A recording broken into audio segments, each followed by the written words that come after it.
Thank you for assisting today, Mr. Jordan. If you're here, you're interested in feeding your horses more naturally. And, you know, I built this farm and I had this vision that I could sort of bring the meadow to the horse. And in the wild, we already know that horses will forage for, you know, their own things. All animals will forage for what they need to balance themselves. And if you watch your horses graze and you actually give them the ability to be somewhere where they have access to a lot of different plants, it's pretty amazing what horses will actually pick in variety. So even around here, because this place has clearly not got golf course level grass, there's a lot of interesting stuff growing in the area. And if you guys just want to pass around some of this stuff, this is all from our farm with the exception of the orange calendula. And this is all stuff that's grown on the farm. The only thing that we don't have is that calendula, which horses love, and that comes locally here. And in that bin, you have chicory, you get daisies, some stuff you'll recognize, obviously burdock, which we all love because we find it in our horses' names. We call them the unicorns when they come in. They come in with the baseball bat tails. That's a blackberry. There is red clover. That's basil. Oh, that's common, right? Yeah, that's what was confusing me, I guess. Yeah, there's plantain in there.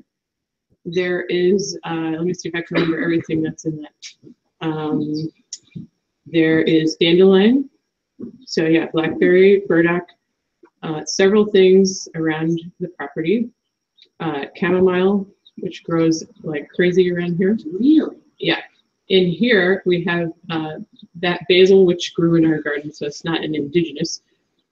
There's mint in there, and there is echinaceas, the big pink flower.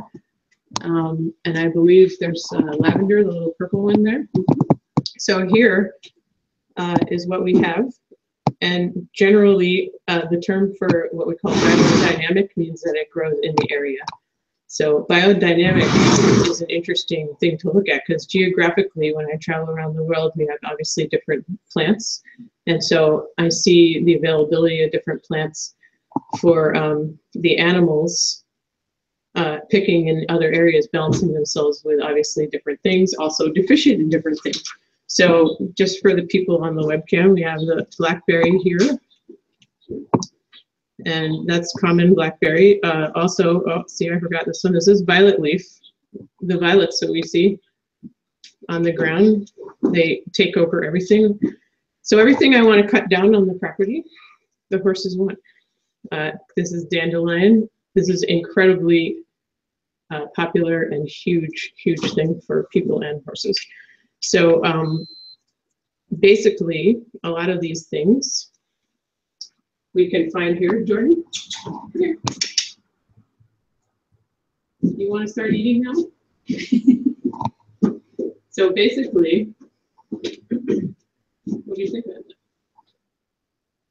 So we look for this, the use of the nostrils, the body language. So he inspected that any horse here that's done self-selection is actually much more careful about, because they're used to being, well, you want this, and they go, that's not just treats all the time, right? So there. He said, that's, you have to wait. We got to do one at a time. Right, so not wait. So here's blackberry. So he says, that's okay too. Now, sometimes if you first do this, the horses will take in things, assuming that it's treats, and then spit them out. So he's eating almost everything I have in here.